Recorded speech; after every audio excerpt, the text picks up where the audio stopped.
Galaganka sangena kanjalo si Ekhaya Jikelele sithi makube chosi kubehele budethu bumnyama hlangana amafu kube camako bukeli ngoku ke singena kwi-Euro yethu yokugqibela yenkqubo namhlanje lonto ke ithethe ukuba ukugqiba kwethu namhlanje sokuphinde sibe kunye pha ngeChristmas kwaye ke uza kube ubukele iEkhaya Jikelele usekhaya nosapho nisenza inkumbulo esimnandi kwaye konke okuza kuthi ke kukhuthaze xa ubuyele emsebenzini esikolweni nakwezinye indawo okwangoku ke masibe sicala lo vimba siphezulu kwawo singene emxholweni ndimlo unonkanyezi inkanyezi enomsantsa phakathi kwezinye elokugcina ncike mbukelela ihora esilidikadikayo ilokho eshoshozile nje lenqola emasonto hayi ke kukhona othe yey ukufind out akuhluphi ayikho inkinga ngokufind out inkinga nje iqala ebusuku yabona lento yokufind out ayizwani inhlobo nobumnyama sengathi ungafind out kusemini bese vele kuhlala kusemini ngoba mengathi zithi nje hayi sekuyaqala kuba mnyama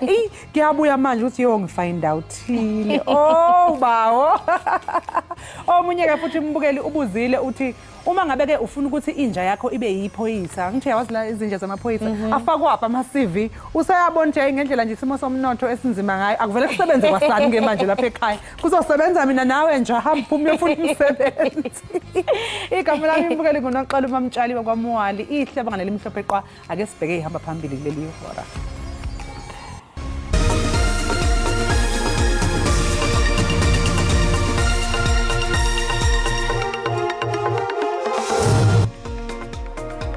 kulindeleke ukuthi umnyango wezokuthutha kanye nesikhungo esibhekele imigwaqo kuleli RTMC wethule izibalo zesikhashana ezimayelana nezigameko ezenzeke emgwaqweni selokhu uqale amaholide. Ungqongqoshe wezokuthutha usindisiwe Chikunga kanye nesikhungo esibhekele imigwaqo kuleli Road Traffic Management Corporation kulindeleke ukuthi ke bethule izibalo zezigameko ezenzeke emgwaqeni kuze kube manje bazophinde badalule imininingwane emalungana nomkhankaso wezokuphepha emgwaqeni.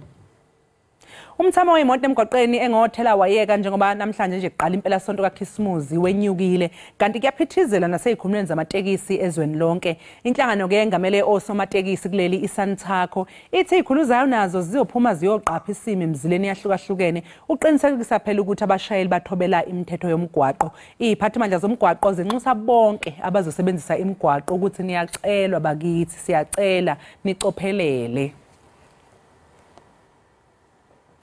Ungqongqoshe wamaphoyisa uJenene ubhekicele uthi umphakathi nabaholi bendabuko eindaweni ezisemakhaya lapha eEastern Cape kufanele ubeke eqhulwini ukwakha izigungu ezolisana nobugebengu emphakathini zibambisene namaphoyisa.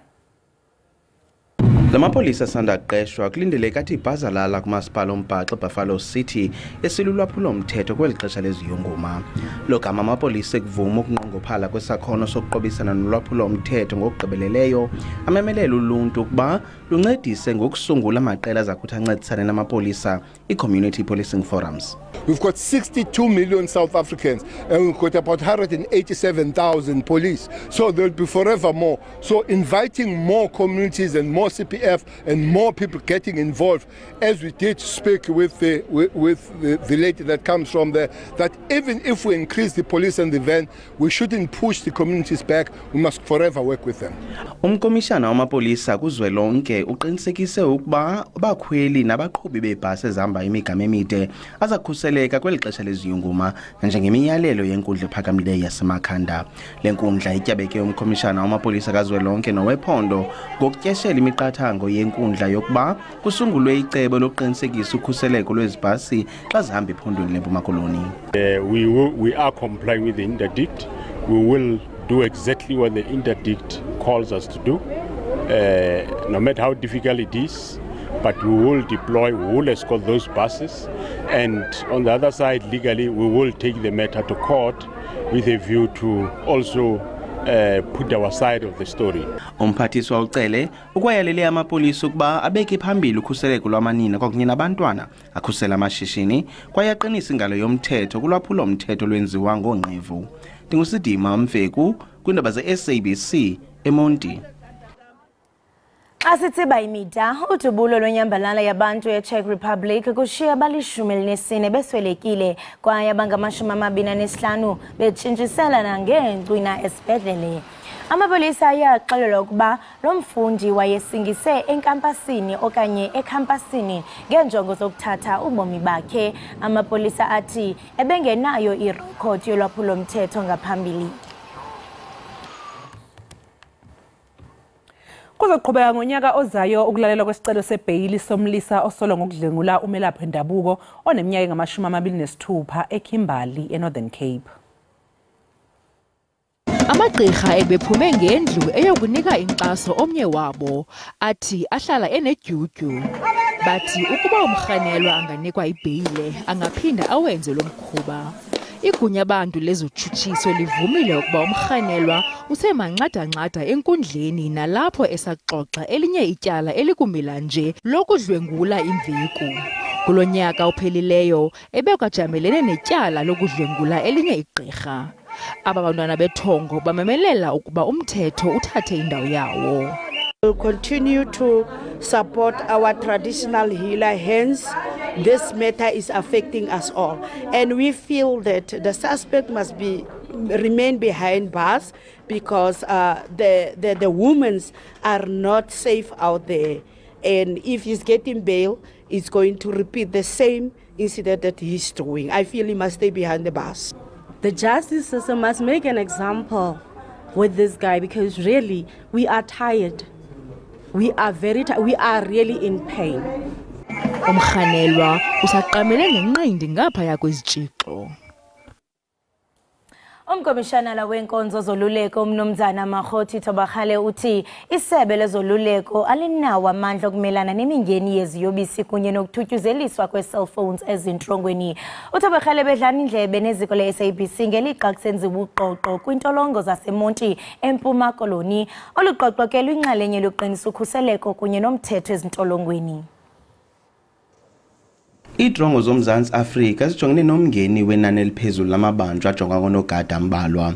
Le drongo inamabanjwa ngaphezulu kwe-3,700 inonogada abangaphezu kwama-800.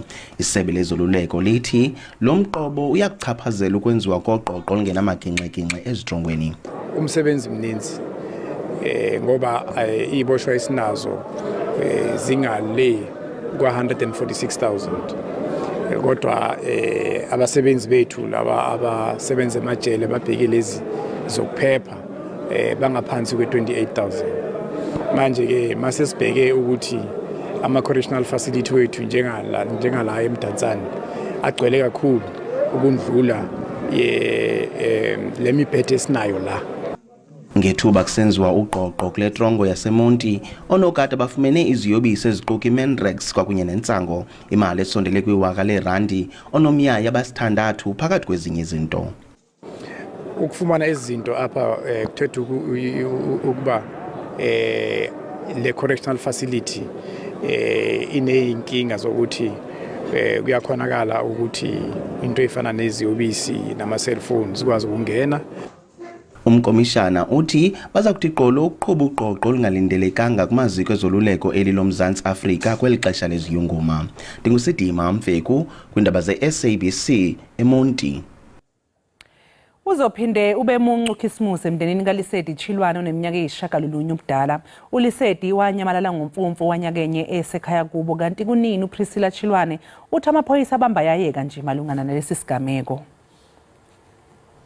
Usapho oludinga impendulo nangoku alwazi nokuba uphi umntwana owalahleka xeshikweni encedisa egadini. Ukuduka kwakhe kushiye usapho luxheleke umphefumlo. Siyabuva buhlungu simndeni nga sesidla iChristmas ye-2 solo lo mntwana akatholakala.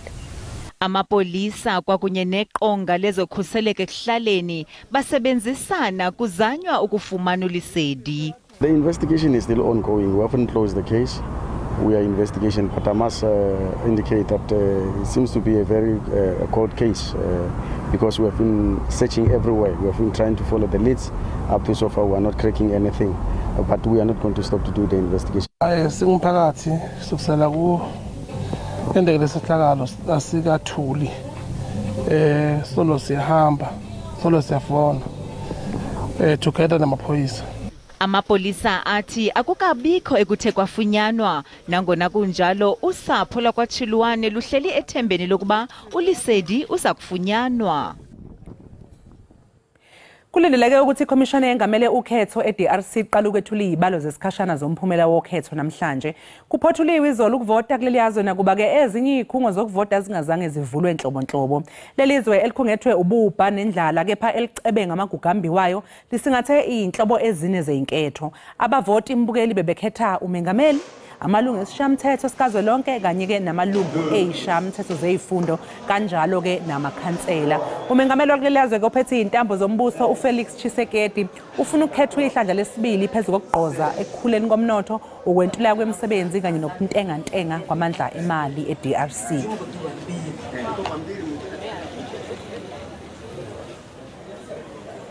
Kanti ke mbukeli njengamanje ake sibheke nje ukuthi ke yipi imidlalo esingayilindela njengoba singena nje kule mpela sonto. Ngomgqibelo iChippa izosingatha iPulukwane City kanti iKaizer Chiefs yona izobe iyimisele ukubuya namaphuzu amathathu uma isigadulisana ke neqembu elidonsa kanzima iRichards Bay FC. Komunye ke umdlalo iGolden Arrows engakaze inqobe nakanye emidlalweni yesithupha edlule yona ke izobe iyimisele ukubuya namaphuzu agcwele uma igijimisana neTS Galaxy esayigqotha amanxeba kulandela ke ukukhala ngaphansi kwamanqamu weCarling Black Label nesikhathi ibhekene neStellenbosch FC. iRoyal AM yona izobhekana neSwallows FC bese kuthi ke emidlalweni ozobe ubhekwe ngamehlo abomvu kule mpela sonto uzobe ke uphakathi kweSuperSport United kanye neOrlando Pirates. Mbukeli ngesonto iCape Town City izosingatha iqembu elihambela phezulu elihlele esicongweni selog okuyiMamelodi Sundowns engakaze ishaywe nakanye selokhu kuqale nje lesizini. Kanti ke mbukeli ngoku siguqula ikhasi sijonge kwimidlalo yaphesheya kwemida. Namhlanje ke iAston Villa iza kuvana amandla neSheffield United ngokuhlwa kwanamhlanje. Izawenzeka yonke lonto pha eVilla Park Stadium.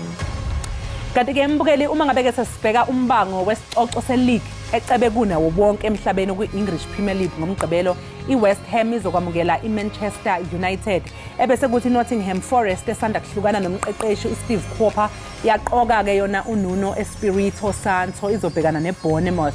Komunye umdlalo iFulham yona ke izogadulisana neqembu likaLyle Foster okuyiBurnley. Komunye umdlalo iLuton Town izokwamukela iNewcastle United. Kuzothi ke emidlalweni ogcina iLiverpool besibhekana ke neqembu eliqhwakele phezulu kuyilogo okuyiArsenal. Kanti ke umdlalo uzakudlala ngempela veki ngecawe iWolves izakube iqhubisana nayo iChelsea United. Kungakho ke mbukele sikuphathele kona kwezemidlalo ezawuqhubeka kuyo lempela veki sijonge kuyo. Masithi qhimbukeli sibhatala amatyala kusekuninzi esiniphathele kona nibukele ekhaya jikelele. Njengamanje ke mbukeliso ke siphosa amehlo ke sibheke ukuthi kumi kanjani kwisimo sezulu.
Enkosi kakhulu ngokuhlala nathi nisasibukele apha ekhaya jikelele. Yi-Friday ngene nembukeli okokungqina kaloku zindwendwe zethu ezintyulezayo ngamazwi amnandi. Ngoku ke siguqula kwelinye ikhasi. Siphethe bani? Siphethe uNtuthuko. Uthi xola. Xolela ntoni? Uzasixelela. Ntuthuko, ongalelakho.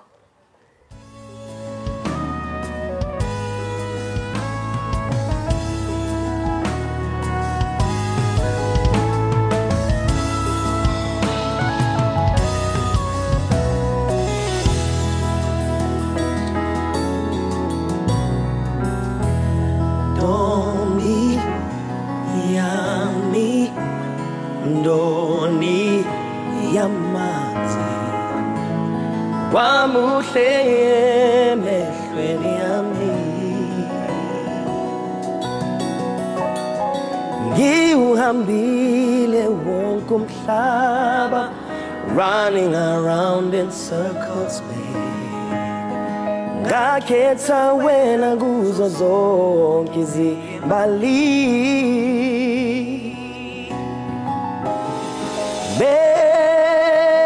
Begezela, pega mina ngedwa, ile ikulwelinga heliyo, ongodwa xola pe.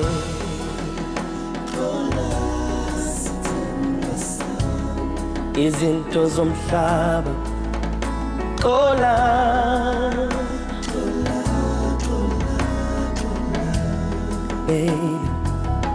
Ngithi xola baby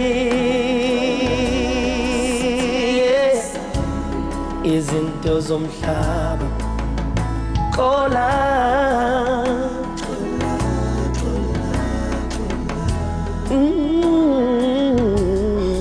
xola baby Izinto zomhlaba xola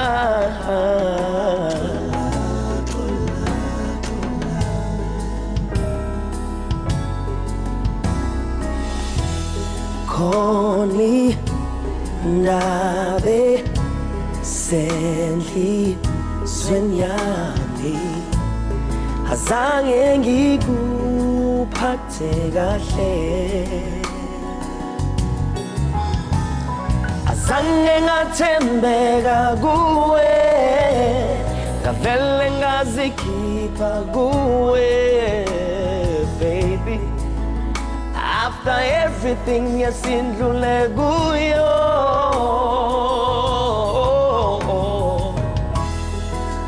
Ngikolele sithandwa sa Ngikolele laviwa Xola, xola, xola Ongithi xola baby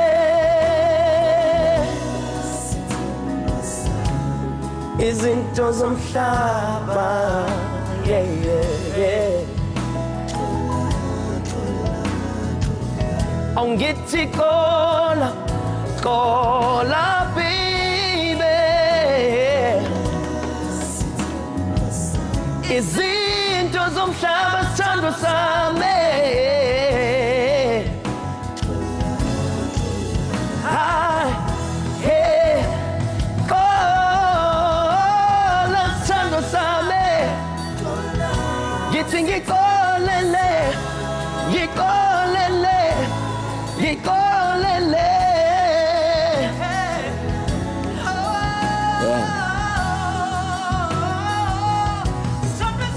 Oh, yes.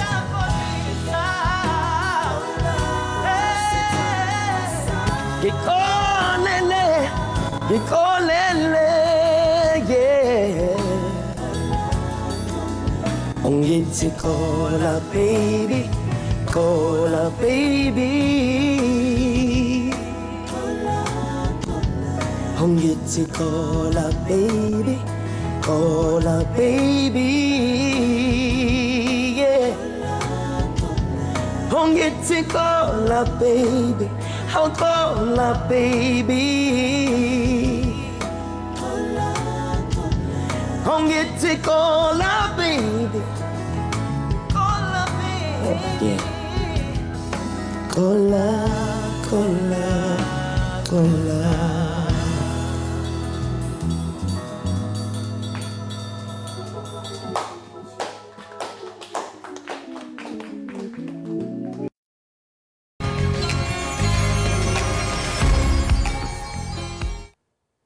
Siphinde sikwamukele mbukeli lapha ekhaya Jikelele. Sibonga kakhulu ngokuthi ke usahlanganyele kanye nathi. Mbukeli, njengoba wazi ke ukuthi uDisemba isikhathi semicimbi lena le, kanti ke futhi ke ithe chithisaka izwe lonke, iphekwa ngomhluzi wa impela. Amabombo onke azobe ebhekekele eThekwini, KwaZulu-Natal, eMandeni, Dokodweni Beach Festival. Kanti ke lapho kuzobe kukhona ukhuzani, igcoka melisha, ugatsheni nabanye ke abaningi. Kanti abazobe bephethe uhlelo abasakazi boKhozi FM okubingelela Mpanza kanye no Sel Beyonce. Njengamanje ke mbukeli sixhumana nomgqugquzeli wale ndumezulu umAfrika Mpanza. Afrika sikubingelela sikwamukele lapha ekhaya Jikelele. Senibingelela babukeli bekhaya Jikelele. Sibonge kakhulu nje, siyajabula ukuba nani. Sibonga. Ujabula thina. Akusenze uzatshwala ke ukuthi iqale le ndumezulu yomcimbi. Ngabe nimi ngomumo asehamba kanjani amalungiselelo? Singomumo omkhulu kakhulu ngomhla ka27 and 28 amalungiselelo aseqalile njengamanje si busy namhlanje nje sizoba nama activation Mandeni tourism experience esizoyihamba sishutha zonke indawo ekhona ekufanele nje kuqale manje abantu bebone mabevakashe eMandeni kwiLembe district ibupho ubuhlo bukhona kusasa impena nje sizobe sise Sanlam Center yabona nje eMpangeni shopping center sizobe sikhona njengamanje abantu sizobapha senze giving back to the communities bamsene nayi center sizothi abantu akumele bejabule fanele siphindisele kubantu njengoba kuzoba no Christmas mningi nje kakhulu imikhankaso sizohamba event singomumo ezokuthutha ihlelekile ezesecurity ihlelekile ama artists akhona aseqalile nasenkundleni akukhuluma ngeevent. Manje hayi nje ubusha na ukuthi ama artists ayakhuluma impela ngale event kumele ngabe seninaso impela ke nesithombe sokuthi yini ningayilindela ingaba abantu bazofika ngobuningi babo abantu bazofika ngobuningi babo kakhulu ngoba ama-tickets ayaphela kumele nje baphuthume bayowathenga ngoba sinesibalo asifisi ukuthi kube event egcwele kakhulu ngenxa ngokuthi uDisemba ngosuku makuDisemba ke sibe sibaleke ukuthi emabhishi kuyagcwala abantu nje abawathenga ama-tickets siyabona kakhulu kukhona ke ama challenges ke sabanawo ngenxa ye network njengoba kuDisemba kodwa siyaqinisekisa ukuthi namhlanje eGingindlovu kuMandeni bazobe bekhona i-team yethu ibhizi ilekelela abantu nje i-event ikhombisa ikusasa elikhulu ngoba izoqala ngomhla ka27 ngama beach games ekudlalwe kube nama hiking ezoncebeleka mase iba nothukzini ntambama sivale silungiselela usuku olukhulu ke la eyoze kusekuseni khona ngomhla ka28 kube sekumusic ke lapho ke sijabula nemndeni yethu nabantu abancane ngoba nezingane ezincane ziyangena asifithi kuba khona umuntu osale ekhaya event bayithokozelela kakhulu ngoba imixe zonke izizwe i-event evuleleke wonke umphakathi and aima ukuthi iphinde idevelop nama artists iphinde ivule amathuba omsebenzi esizweni sasemacambini eMandeni. Hayi Afrika ngiyakuzwa laphana ubala udlala thukzini ibaphi ke mhlambe abanye ke abacula nigabe ngabo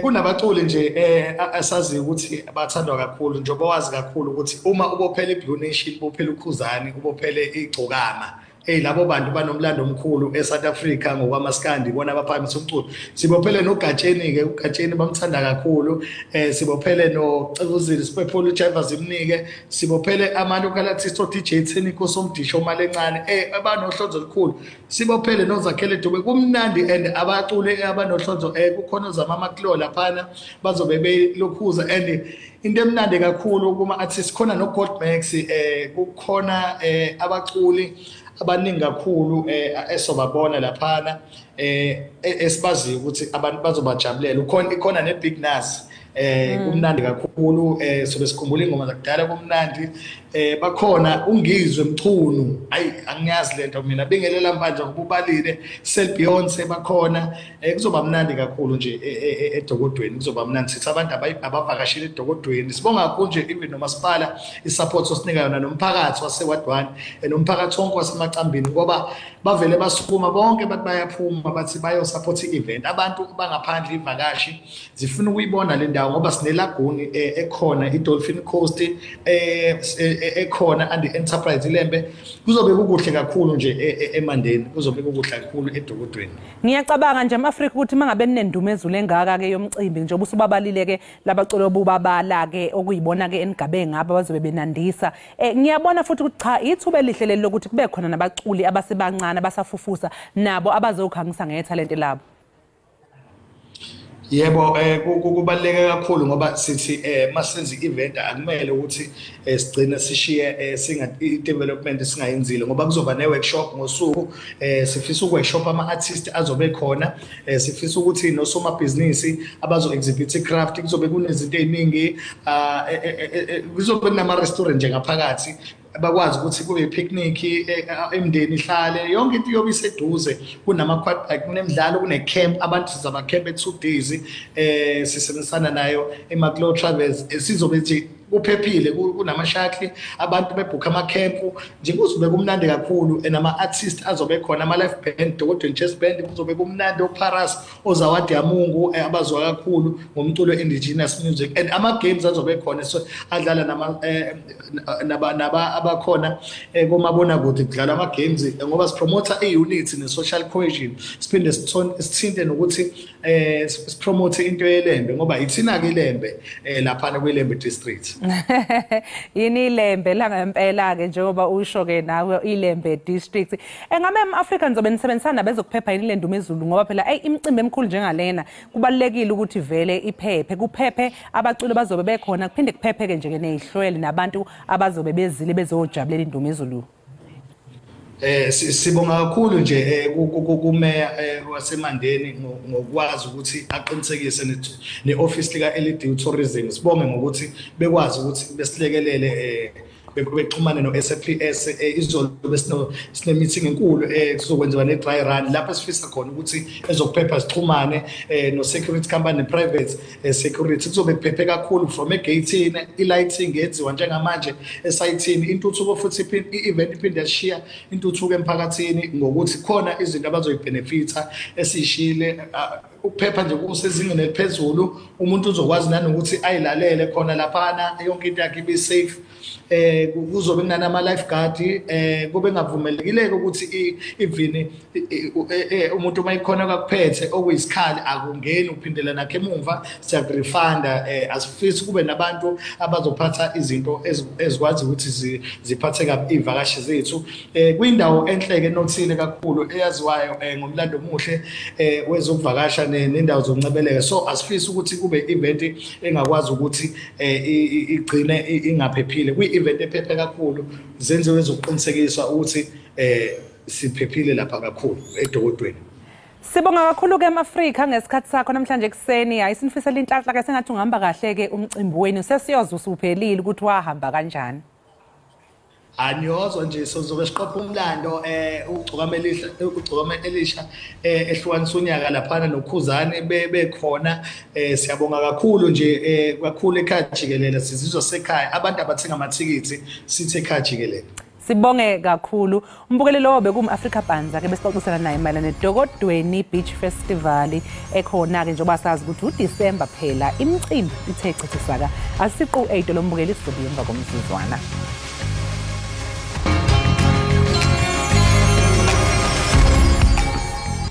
Sibambe ngazibini ngokuhlala nathi nisasibukele apha kwinkqubo-ndaba yakho Ekhaya Jikelele. Uninzi lethu ke lujonge phambili kwimibhiyozo yeholide zehlobo kanti ke ikwalixesha apho abanye abantu baye basele ngaphaya komlinganiselo ofanelekileyo xa kuthelekiswa ke namanye amaxesha onyaka. Iziphumo ke zokuzintshintsha ngotywala ngokugqithisileyo zizohluke ke kubantu ngabantu.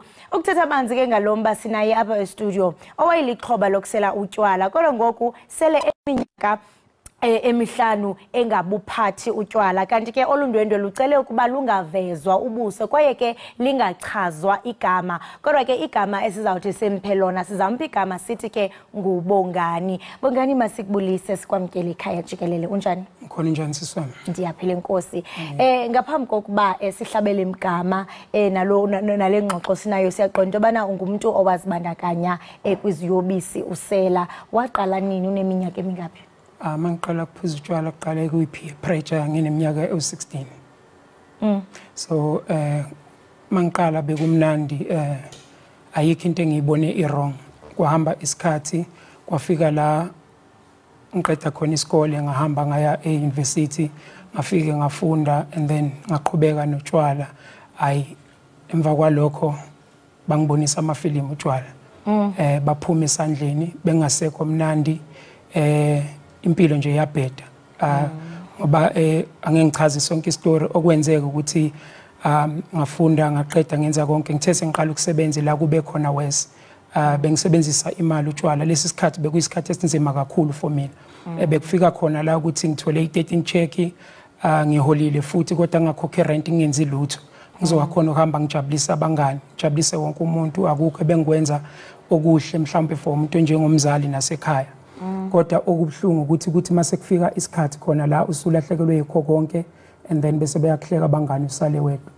So kwahamba ngabona ukuthi no senginenkinga. Wonke umuntu obesaroundile ebazi ukuthi nginenkinga yatshwala ngaphandle kwami bengafuna ukuvuma up until kwafika usuku khona ngo-2018 July 29 ngafuna usizo and ngathola usizo. Since lolo suku akaze ngiphinde ngaphuza utshwala empilweni yami. Into emnandi ngelibali lakho ukuba uthe ekugqibeleni wafumana uncedo. Ndiba nomfanekiso ngqondweni nje umntwana ona 16 years because I mean uyacinga into bana ingaba intoni impembelelo usemncinci usafunda isikolo ngapha uyathi into bana ungena nasemsebenzini uchitha imali yakho uthenga utywala uthengela ichomi. Ekufumaneni kwakho uncedo ndiyafuna uqonda into bana umonakalo ebesele emngakanani apho ubona mhlambe engqondweni nasemzimbeni intone yakwenza futhi into bana uthi uthathe sosigqibo soba manifumane uncedo. Ngiyabonga umbuzo wakho siswami and la kwafika khona ukuthi ngifumane khona uncedo kwabheda ngalendlela yokuthi ngayekela umsebenzi and then kwaphuma imali zami ngithe ngingasasebenzi ngayidla yonke imali utshwaleni ayikho into engayenze yaphathekayo. So from ukuhlala endaweni ezikuma-northern suburb to utshwala bangithatha bangibeka estradini saseHebrew ngenayo indawo ukuhlala for isikhathi esingango-5 to 6 months. Ngilala kwesinye isikorokoro in between of ama-flat la engangiphuza khona. Labo bantu ukhumbula ukuthi babengazi impilo isahamba kahle, hamba ngo-BMW ngobhuti uMadlisa and then ithe impilo isingishayile. Umuntu obekhona empilweni yami akekho umngane obekhona, umuntu obekhona umama, umuntu engangamenzeli lutho. Ila engathatha khona isigqibo sokuthi ngidinga usizo and usizo liyatholakala ukuthi lifihlekile. Ngavuka ngaya la abantu abazongi-understanda khona ngathola usizo kwinhlangano abathi Alcoholics Anonymous. Ila engathola khona usizo and then njengoba sengiyekela utshwala ngaya e-Alcoholics Anonymous kuba negap evulekile le engangizama ukuyivala ngotshwala for iminyaka eminingi and then yona ngiyivala nge-12-step program. Sine 12-step program edila nengaphakathi kwakho because all along I was trying to escape from myself. Kunezinto eziningi umuntu ayezibalekela njengoba usho ukuthi kwenzakalani and manje 12-step program ngenza ukuthi ngikhona ukudila ngayo. Usizo liyatholakala and laphana asiwona ama-health workers uyayidiagnose wena oyisholoyo ovumayo and kuwo wonke ama-steps akhona kwi-12-step program ebaluleke kunayo yonke yokuqala admitted ukuthi I'm powerless over alcohol and my life has become unmanageable. So once Leo step wasenza waba convinced ukuthi in the innermost phakathi kwami ekujuleni kwenhliziyo utshwala abungisebenzeli, impilo yami yashintsha khona lapho kuze kube namhlanje ngiphila impilo engcono. Ngiyakhona ukucabanga into mangiqalile ngiyakhona ukuyenza. Umama umtholile umntwana wakhe back because beselahlekelwe indodana yakhe. Umntwana wami unobaba wakhe back. I'm a responsible citizen in the country and konke lokho bengikhona ukwenza ngaphandle kwe-Alcoholics Anonymous ngoba bangibambe ngezandla zombili ngapha nangapha.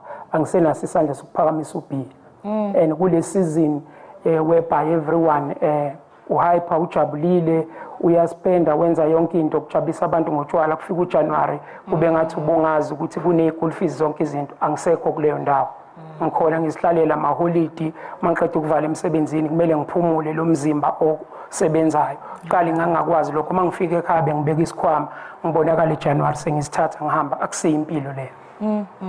Wow, that is profound. And I mean ngendlela obalisa ngabo ubomi bakho into bana uye walala nasestratweni for 6 months and ngelixesha abantu buncuma nabo ubatyisa obutywala nezintintla ngabo bebesele bengekho usheke nomzali wakho and uyathi into bana ungenile ndiyayithanda nezi programs uthetha ngazo into bana i-steps sokuqala kuk-admit into bana jonga utywala bundohlulile I am powerless at this moment. Ndiyafuna uqonda into bana kwezi programs ke ngokuthe wabe kanti uyazingena because ndiyafuna noba uxhobise umbukelo sekhaya ozibona into bana ngoku sendine alcohol addiction andisaseleli nje kwezi programs othi ungena kuzo wabembelele wade wabe kanti ugqibela egqibeleni ingaba mhlambe kwakunzima njani because i-alcohol ilapha emzimbeni into engenzeki overnight yayinzima kanjani lo process nezi programs zakuthatha ixesha lingakanani? Okokuqala nje kuzomela ngiqale ngikhuluma iqiniso ukuthi ngaya e-Alcoholics Anonymous okokuqala ngafika because ngangisasebenza ngafika ngahlulela ngabajaji abantu abalapha angithi uyabona makusene umsebenzi unemali ubabukele phansi ngoba la ama-member ahambule and then ngaphuma kanti sengiyoshawa impilo so ngithe mangiphuma yangishaya impilo so kumina kubanga nzima okwesibili ngoba zonke izinto engake ngazenza empilweni iqala ngizama ukuya kulutshwala ngangazenzeli mina ngangifuna ukuthi jabulisa umama izinto ezikanjalo so angeke izikusebenzele leya program awusenzele umuntu kumele ukuthi ube ne-rigorous honest ube neqiniso ngaphansi kusuke ekujuleni kwenhliziyo yakho ukuthi utshwala buyangihlula mina kwabalula sengibuyela lapha ngoba ngarealize empilweni ukuthi wedwa empilweni akekho umuntu ongakusiza umama kuphela wama nami abangani labo ubuzile ukuthi basebekuphi babehlekisa ngami they were Facebook created ihlekiswa ngami mabefikile bezongibona bengishutha bejabula but those are the people engangibaphilela yikho ngithi nakumlaleli ekhaya wazi ukuthi ukwenza ama consequences usala uyi1 umndeni wakho iwona kuphela oma nawe egcineni lo kade ungawenzeli lutho ngangisebenza kahle impilo ihamba kahle kodwa umama yikho into engangimenzela yona enhle manje ngizama impilo ngilungisa impilo kumnandi umzali athi ngiyabonga ngegrocery ngidlile emntanami kuba nezibusiso phakathi so for mina ukuphendula umbuzo wakho kube lule egcineni ngishawe umhlaba wonke umuntu wakhuluma ngama ngilalelanga azange ngimuzwe and then uswazi lempilo la ngibonisa ukuthi azidlale namfana makusikho kamama wakho la so iprogram ngihamba every day 7 days anginale la mahala ngoba if ever ngingabeki le program uqala zonke lezi zinto manje esengikhonile ukuthi ngisebenze manje ngihlala kwami hayi ukuthi ngiyarent it's because of Alcoholics Anonymous but over 5 years I've been trying to build but ukuthi ngibhidlize yonke lento esengikhandile u2 weeks mningi kakhulu Bongani enkosi kakhulu ngokuba usindwendwele besingathanda into bana sihlabele emgama sifumanise into okubana uphi ngoku wenza ntoni ubanceda njani abanye abantu kwaye siyaqonda into bana xa uzothi 16 years umbuzo ngokuba kanti utywala abunazo na irregulations kwaye zeziphi isombululo bona bana mazisonjululwe kodwa ke ixesha asinalo sibambe ngazibini ngokuba uzityande igila kule desika yase Ekhaya Jikelele chaphazele ngobomi bakho kwaye siyathemba nobukele ekhaya uzawufunda nto especially xa ezibona into okubana ngoku untwintwile kunjalo nje une-alcohol addiction enkosi kakhulu yabulela sisi Ewe Mbukeli lo besithetha naye nguye uBongani ebesixelela ke Mbukeli ngohambo lwakhe lokungena etywaleni uyatsho ke Mbukeli into okubana ebene alcohol addiction wabe kanti ungena kuqinzelelo lwengqondo kodwa ke eyona nto siyibulelayo kukuba ngoku uthi ubomi bakhe sele buguqukile kwaye uyacebisa into okubana Mbukeli apha ekhaya isigqibo osithabathayo namhlanje singachaphazela ubomi bakho bonke phansi Mbukeli ngotywala masisiqhwike apha ekhaya Jikelele siya entengisweni ungaqunqi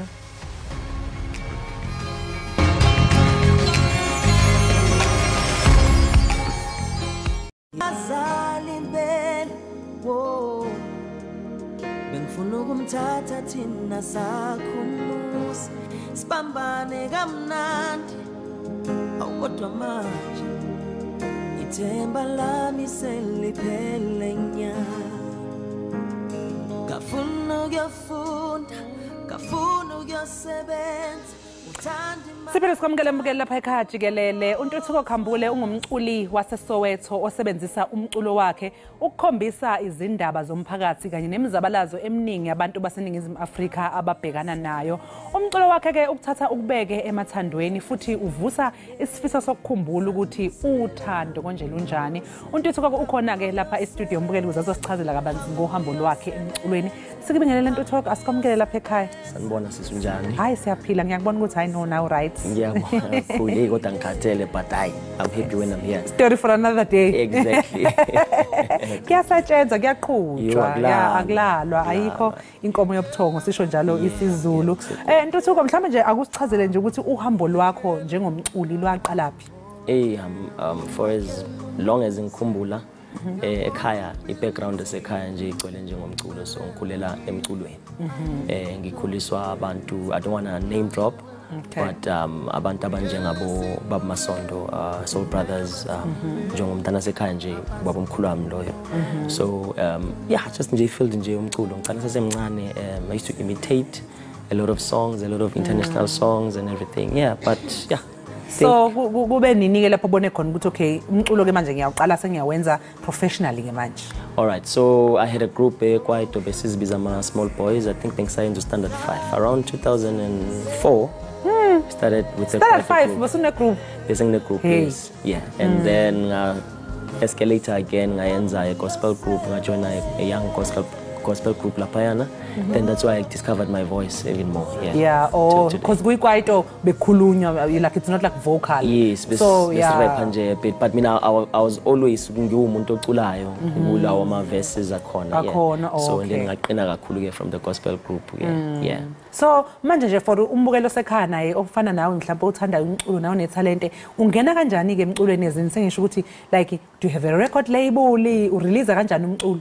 Okay, so far Untuthuko is just nje a solo record label owner, but ngingathi solo alone because ngisebenzisana nabanye abafowethu aba engikhula nabo. You know, khona I record label that we register khona manje Busy Loyalty Music Group. So that's the record label that we have, which is nakhona isaqala. Yeah. It's very difficult to get into the music industry, I won't lie, but yeah, siyazama kakhulu ukuthi nathi sikhona ukungena kulama platforms lawa khona. Yeah, I think we have ilona khona manje I social media, you know, yeah. Sekubalula manje kusafana naseqaleni manje njengomculi nje osafufusa mhlawumbe ungathi iziphi ingqinamba obhekana nazo nanokuthi zona wenze njani ukuze uyi-overcome? Ngisabhekene nazo, let me just be honest. Yeah, angeke iziphele, you know, because of for instance you want to ukuphuma sobala. Yeah. You know, you'll meet other people that would say, we will take you out there, or maybe a record label or a PR manager or a manager, but then ingasebenzi ngalendlela officer ngayo and enga understand futhi ukuthi what are you all about, yini sephakathi like ngaphakathi kwakho kuyini okubilayo, you understand? So uthola ukuthi akakupresent kahle out there. So mina I'm a hands-on type of a person, so ngiyathanda ukuthi ngikuzenzele.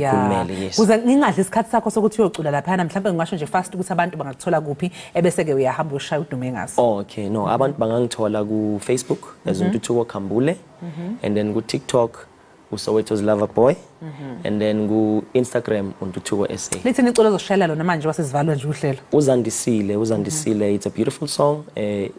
Iyafundisa ukuthi ngitshela abantu besimame ukuthi mabavuke bayisebenzele bangabi like badepende ebantwini besilisa njengoba kune GBV kanje. Ubaluleke kakhulu ukuba ukuthi umuntu wesifazana ayimele, especially ngonyaka u2023. So ke Ntuthuko hayi thatha stage mfowethu yoshayela ingoma yakhe emnandi. Sebelindile ababukeli.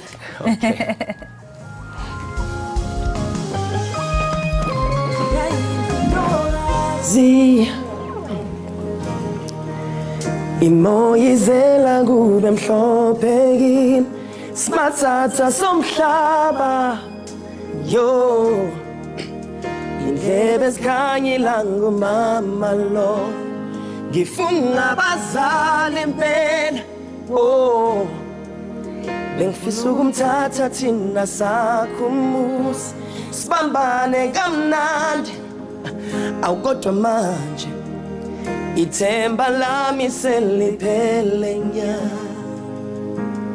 akafuna ukuyofunda akafuna ukuyosebenza uthanda imali uthanda ukudodoswa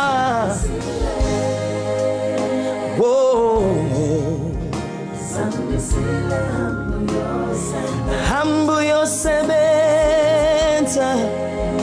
zandisile hambu yosebenza hambu yosebenza hambu yosebenza zandisile zandisile oh yekela bangani uyekela utshwala yekela ubumnandi ngoba ngeke bukwakhela umuzi uyabona impilo enzima nempumelela ayikho into ozoyenza ngaphandle kwemfundo buyele esikolweni it's never too late abazi kangcono bathi imfundo ayigugelwa sebenza hambu yo sebenza hambu yo sebenza hambu yo zandisile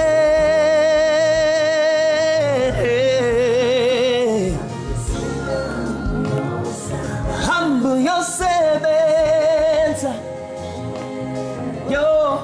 uyaze yamnandi ingoma siyabonga kakhulu ngomculo wakho omnandi mbukeli sesifinyeleleke ekupheleni kohlelo lwethu bese kuphathele lona la ekhaya jikelele uyasho intuthu ukuthi umuntu wesifazane vuka uhambe uyosebenza sizonibona ke mbukeli mangabe ke sekuba umsombuluko ekseni ngesikhathi esifanayo ewe mbukeli libe nempela veki emnandi nabaqhube ezindleleni iqinisekani into yokubana niqhuba ngononophelo naxanisela nibe nomlinganisela sinithanda kakhulu ekhaya jikelele makube chosi kubele kamnandi nisale kahle siyabonga hambu yosebenza yeah zandisile hambu yosebenza mame cabanga kahle ikusasa lakho likulindile